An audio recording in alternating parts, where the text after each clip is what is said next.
Hello, students. I hope you all are fine. With this thought, I will continue with chapter number 3 of economics. Our today's topic is inflation. We first start with the meaning of inflation, which says that inflation means rise in prices of goods and services. This is the general meaning of inflation.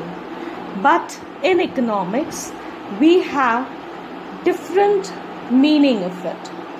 We will start with the definition given by some economists. Our very first definition is given by Mr. A.P. Lerner.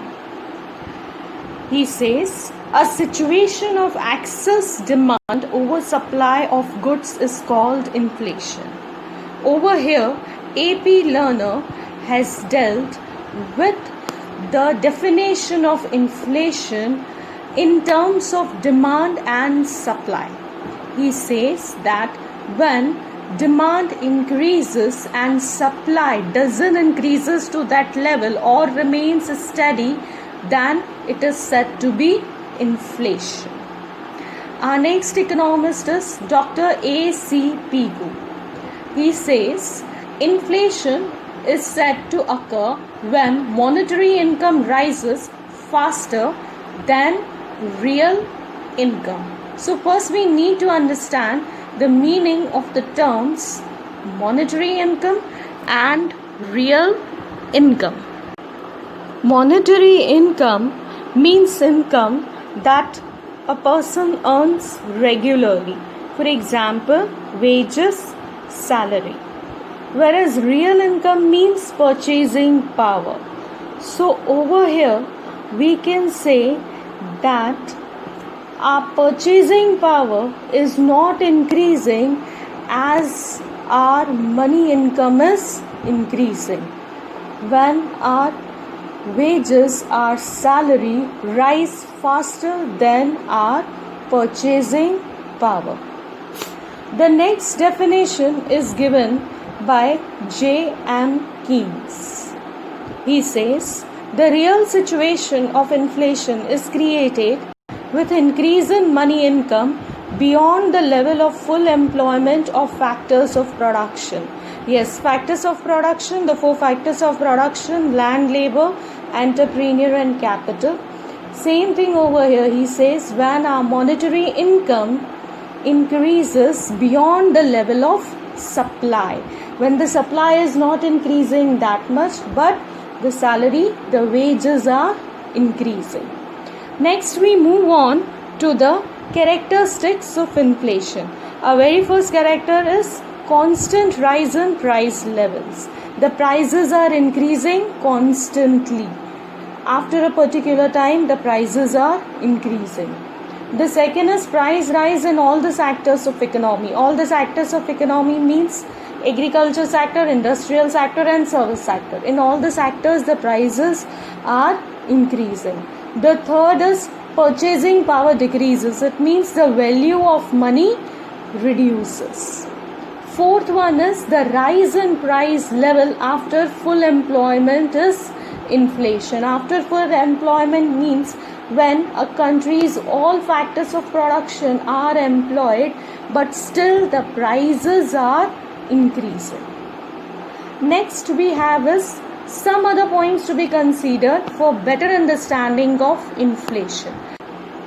Our very first point says that when government tries to suppress the increasing price levels with the help of rules and laws, it is considered inflation even if there is no price rise. It means the price is not increasing because the government is trying to suppress it. Then it is called suppressed inflation. The second one is if in an economy for shorter time period, if there is increase in price of limited goods or services, then it is not inflation. It means if the price is increasing for a short time period, then it is not said to be inflation. Over here the goods are also limited. The third says that when some factors of production are unemployed, a rise in price boosts economic activity and gives more employment to factors, and thus production rises and price falls. Now it says that when some factors of production are not employed, so obviously when they will get the employment, the supply will increase, and if the supply increases, prices will fall. Next we move on to the causes of inflation. Now there are two major factors affecting the price of goods and services. They are demand and supply. So there are two major factors affecting inflation. Very first factor is increase in demand. The second is increase in production cost. Right now we will be doing increase in demand. If the demand increases as compared to supply, then it is called demand pull inflation. If there is inflation due to increase in aggregate demand, that is total demand, as compared to total supply, then it is demand pull inflation. Now in this, that is increase in demand, we again have three bifurcations. The very first one is increase in supply of money. Over here we will think the inflation in terms of increase in supply of money, which says that if a person's income increases, then obviously the demand will also increase.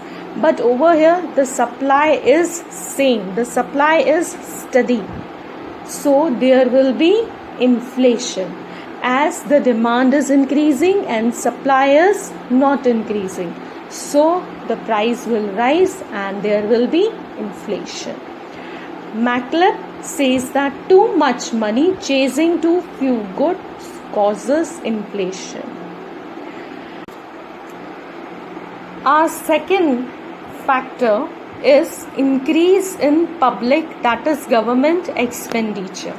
Now in a developing country like India, the country incurs expenditure for its development. For example, providing basic utilities.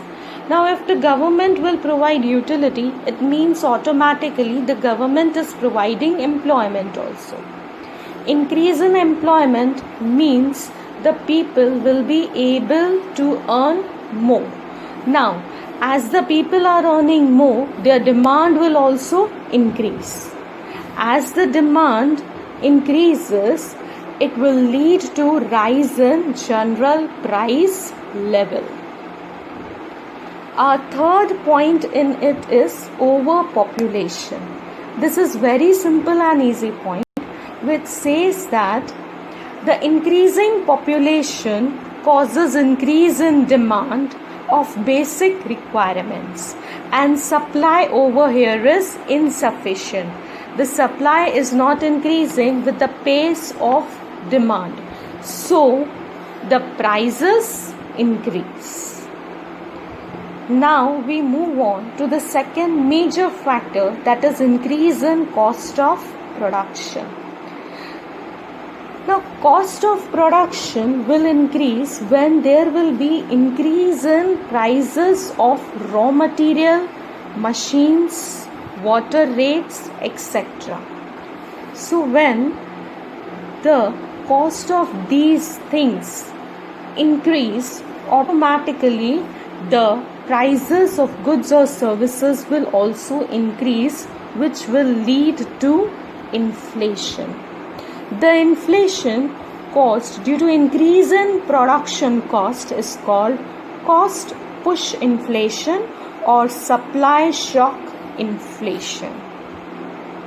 Now students, these were the two major factors of inflation. Now we will move on to the other reasons or minor factors of inflation. Our very first point in it is taxation policy. Now, if government increases the taxes, automatically the production cost will increase and there will be inflation. Our second point is increase in price of imports. Now, whatever we are buying from other country, if the price of such product increases, then obviously it will lead to inflation, because the price of that product in my country will also increase. A third and last factor is scarcity. Scarcity means shortage.